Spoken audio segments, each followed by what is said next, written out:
Stephanie White came into this game with a game plan. She had Aaliyah Boston playing point forward. And I'm telling you right now, it looked like it was going to work. There was a lot of things going right. But then suddenly, Aaliyah Boston got into foul trouble early. I believe she had 4 fouls within the first half, and everything from that point on went downhill. Now, something else that happened early on was Sydney Colson getting injured, bro. She went down hard. Shortly after that, late in the fourth. Nobody was ready for what Aaliyah Boston did in the first 5 minutes. Not the Connecticut Sun, not the Fever fans, not even the cameras. Because what we witnessed wasn't just a center bringing the ball up. It was a full-blown experiment in basketball evolution. And for a brief, glorious moment, it worked. I mean, this is by far one of the worst performances I've seen the Indiana Fever play since they drafted Caitlin Clark, bro. I mean, this game right here was bad. Shout out to DeWanna Barner, like I said. Like, she showed up in fourth late. Stephanie White walked into this game like a mad scientist. Her boldest move, turning Aaliyah Boston into a point forward. Yeah, you heard that right. Aaliyah was out here running the offense like magic in the post, slicing through defenders, dropping dimes, orchestrating plays like she had a PhD in floor vision. She wasn't just hooping, she was conducting. And social media? They ate it up. Why is Aaliyah Boston our best point guard? And our best center?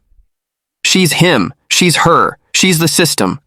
Boston was out here controlling the tempo, pulling defenders out of the paint, creating kind of, rubbing the shoulder of Aaliyah Boston because the referees was just not showing her no mercy tonight, bro. They was just picking on her every step of the way. And it was just unfortunate, man. Caitlin Clark was doing what Caitlin Clark does, going off on the referees. Now, this was around the time Aaliyah Boston picked up that 5th foul. Now, Stephanie White actually challenged this play. Match nightmares and the Fever. They looked like a real team for once. For 5 minutes, Indiana fans got a taste of what a functional offense could feel like. And they believed. Caitlin Clark didn't just walk into the WNBA. She crash-landed into a league that does not hand out warm welcomes. People thought she'd show up and dominate from day one. That the hype, the highlight reels, the sold-out arenas, that all of it would translate. But reality hit hard. By halftime, she was shooting 2 of 8, drowning in defensive pressure and visibly frustrated. The looks she was getting? Nothing like college. These were traps, double teams, bodies flying at her like heat-seeking missiles. And the refs? Let's just say, they weren't exactly rolling out the red carpet. This wasn't just about a cold shooting night. This was Caitlin realizing she's not the queen of the court anymore. Not yet. And don't get it twisted, Clark's a hooper. She's built for pressure, but the W is showing her that this isn't Iowa anymore. This is grown woman basketball, and in a league where respect isn't given, it's earned, bruised, and battled for. Caitlin just got her first real taste of how high that climb is going to be. And trust me, it's only just beginning. But that's the thing about dreams in Indiana. They don't last long, because just as quickly as the plan started working, it all unraveled. Boston picked up foul after foul. Early whistles took the ball out of her hands and sucked the life out of the playbook. And just like that, the experiment flatlined. Here's the bitter truth nobody wants to say out loud. The Fever finally had something that worked. Something. That actually made sense. And the system couldn't keep it alive long enough to matter. Whether it was the refs, the lack of adjustments, or just bad luck, that momentum died before it even had a chance to grow. And now? The question isn't whether Aaliyah Boston can run point. She proved that. The question is, why does Indiana only unlock genius for 5 minutes at a time?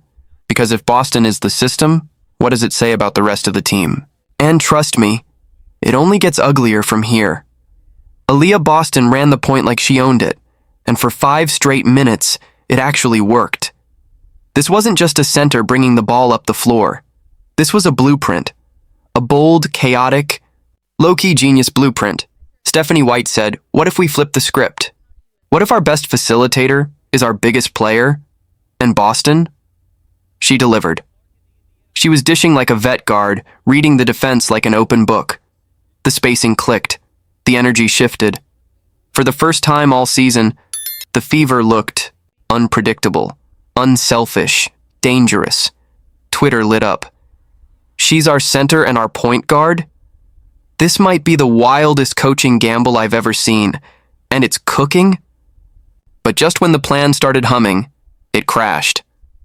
Foul trouble benched Boston. The tempo broke. The mismatches vanished. 5 minutes of genius turned into 40 minutes of what could have been. And here's the hard truth. Indiana finally found a formula that made sense and still couldn't hold on to it. So now we gotta ask, is this team cursed, or are they just too afraid to let greatness breathe? Because the next time Boston runs point, it better last longer than 5 minutes, 1 second. Indiana looked like a team with purpose. The next, it was a free fall. Aaliyah Boston was cooking. The Fever had rhythm, momentum, hope. And then, boom, foul number 4. In the first half, it was like someone cut the lights in the building. Boston sat, and suddenly, everything fell apart. Defense, gone. Spacing, gone. Confidence, evaporated. It wasn't just a momentum shift. It was a full-blown identity crisis on the court. And here's what makes it hurt more. This wasn't a top-tier opponent. This was a game Indiana was supposed to win. At home, against a team that's been struggling. But instead of stepping on the gas, they stalled. Hard. Meanwhile, Connecticut lit them up from deep. You blinked, and they were raining threes while Indiana couldn't even buy one. The Fever forgot who they were supposed to be. And the scoreboard made them pay for it. Let's call it what it is. This wasn't just a loss. It was a meltdown, the kind that exposes deeper cracks.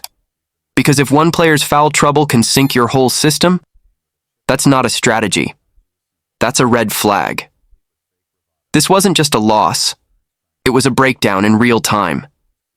Like a car catching fire while you're still trying to steer. Sydney Colson hits the floor early with a scary injury. Sophie Cunningham goes down again in the fourth, and just when you think it can't get worse, J.C. Sheldon's diving hustle play ends with her crashing into Aaliyah Boston's leg. It was like the entire roster took turns drawing straws for who'd get hurt next. You don't need a medical degree to know this team is breaking down, physically and mentally. The timing couldn't be worse. Boston was already in foul trouble. The rotations were scrambled, and any hope of controlling the tempo flew out the window the moment Colson hit the floor. No rhythm, no stability, just chaos. This wasn't a basketball game. This was a spiral. And here's the thing. When bodies start dropping and your team identity disappears, it stops being about talent. It becomes a question of leadership, coaching, and preparation. At some point, you gotta ask, is this just bad luck, or is something fundamentally broken in Indiana? Because right now, it looks like both. Aaliyah Boston was cooking, slicing through defenses, diming it up like a vet point guard, and literally doing everything right, until the refs decided she was public enemy number 1. 4 fouls by halftime. 4.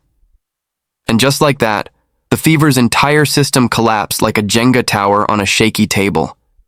You could feel the panic set in. Boston on the bench meant no floor general, no anchor, no hope. Stephanie White tried to hold it together, called timeouts, shuffled lineups, but it was like trying to stop a flood with a paper towel.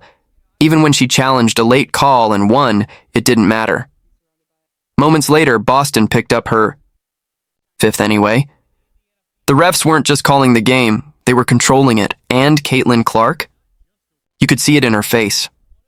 Furious. Pacing. Arguing every whistle like she was about to square up with the entire officiating crew. This wasn't just about one bad night. This was the league's brightest star being handcuffed on her own court. And if you're an Indiana fan, you're not just frustrated, you're wondering if the refs have already decided how this season ends. When the Fever's world was crumbling, Joanna Bonner showed up like she had a personal vendetta. 3. Back-to-back threes, just like that. Suddenly Indiana looked like they might claw back from the brink. The crowd, electric, the momentum, shifting. Bonner was playing like a woman on fire, the kind of unexpected spark every struggling team needs. But here's the catch. Despite her clutch shooting, the rest of the team was still lost in the chaos. Fouls, injuries, and questionable calls stealing the spotlight. You could see it on Bonner's face, determination mixed with frustration. She knew she was fighting an uphill battle all alone. That's the brutal truth about the Fever right now. No matter who shows up, the whole system feels broken, and no single player can fix a sinking ship. Bonner's hot streak was a glimpse of what could be, a hint of fight and heart, but also a reminder of how far Indiana has fallen. If the Fever want to stop the bleeding, it's going to take more than clutch shots. It's going to take a serious reboot. And honestly, the question is, does anyone believe that reboot is coming soon? Here's the brutal truth nobody wants to admit. Indiana's injury report looks like a horror show. Sydney Colson goes down hard early, Sophie Cunningham re-injures her ankle late in the fourth, and then you've got J.C. Sheldon diving all over the court, risking everything just to keep the team afloat. This isn't just bad luck. This is a team stretched so thin, every hit feels like a gut punch. Losing key players mid-game, it doesn't just hurt the rotation, it kills morale. Suddenly, what looked like a smart game plan turned into a desperate scramble to plug holes, and it's clear, the Fever don't have the depth to survive this kind of chaos. Meanwhile, the Connecticut Sun, one of the league's worst teams on paper, came in firing like it was a playoff game. Indiana's inability to keep their roster healthy or consistent, it's the real reason this game turned into a nightmare. The injury bug isn't just an excuse, it's a symptom of a bigger problem. How long before the Fever's injury crisis exposes the cracks in the coaching and management? And honestly, can this team even afford to lose any more players before the season slips away? Let's cut to the chase. Stephanie White is skating on thin ice, and everyone knows it. Losing to one of the worst teams in the league at home? That's not just embarrassing, it's borderline unforgivable. People aren't ready to hear this, but the Fever's collapse isn't just about injuries or bad luck. It's about coaching decisions that look lost and out of touch. Aaliyah. Boston fouling out, questionable rotations, late-game play calling that feels like a mess. That's on White. And fans, they're not holding back. Twitter's lighting up with calls for change, memes roasting the team's strategy, and straight-up frustration boiling over.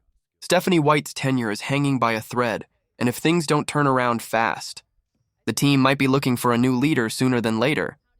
The Fever deserve better, and honestly, the league deserves better too. So here's the question nobody's answering.